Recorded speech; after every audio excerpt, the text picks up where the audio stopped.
Hey there, DIY coders. Welcome to HTML Quickie, where I put on the nerd glasses so that you don't have to. Before we get started, there will be a link down in the description below for you to check out if you have no clue what HTML is or you're just barely beginning HTML. You can check out that video again in the description below for you to get started. But if you're all good, we'll go ahead with this video. Now, let's have you prepared. Get your text editor out, your web browser out, and have those two applications open to the file we'll be working on. And today we'll be working on the tag called thematic break.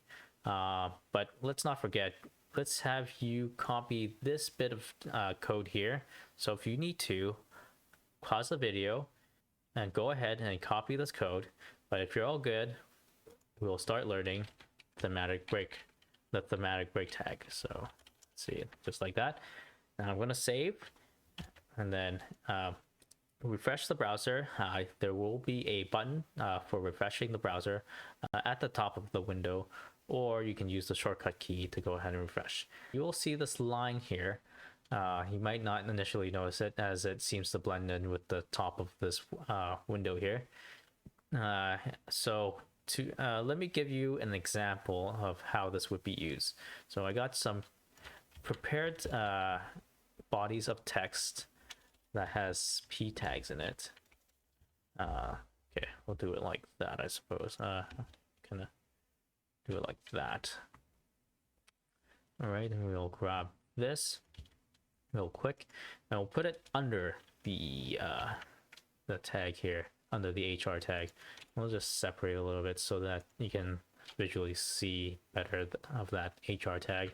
We'll save here, refresh the browser. Okay, so you'll clearly see a line between the two bodies of text, and typically this HR tag is used between two p tags or two bodies of text. So other than giving a line between two bodies of text, what does this do? So by standard, how this is supposed to be used is that you're supposed to use this HR code, this HR tag, to represent a shift in topic. So in this case, we used it in between two bodies of text. So this would represent as one topic, and this would represent as another topic, or it would represent a shift in the topic. That would mean that this would represent as one topic, and this would represent another topic, or you could say this represents one subtopic, or this represents as another subtopic. So what does that ultimately mean? What's the practical use for it? So practically speaking, all this really does is draw a line between these two bodies of text. But in theory, applications that follow the standard can process this bit of code and understand, okay, this is one topic and this is another topic. All right, so what would it do with that bit of logic? So what it can do, say let me just give you an example for its possible practical use. So say a search engine, for example, it would you'll be able to look up, say, multiple web pages, and let's say when you search up something, it'll give you a list of links, and below those links there will be a description below it. Let's say within our code here, so we have these two bodies of text. This is let's say it's about science, and let's say this is about math. All right, I hope you guys can follow with me so far. So now in that search engine, we input say the word math, right? And let's say the word science is in this paragraph and the word math is in this paragraph. So what can happen is that in the description below the link,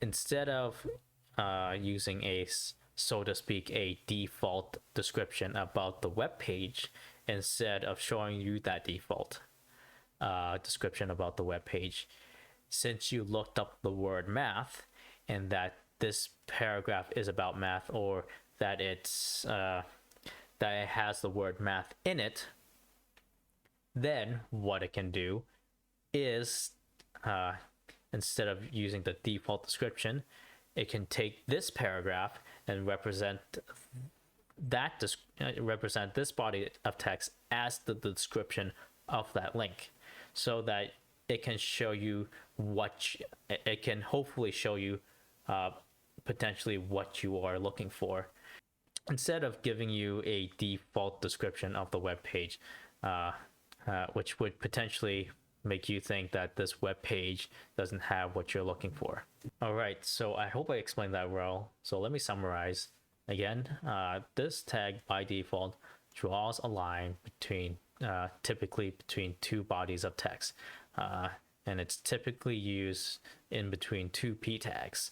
And again, by standard, it is supposed to be used to represent a shift in topic from one body of text to another body of text.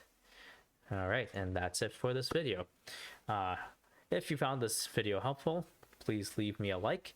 If you didn't quite find it helpful, you know what to do. There is a thumbs down button. And if you have something to say, there will be a comment section down below for you to check out.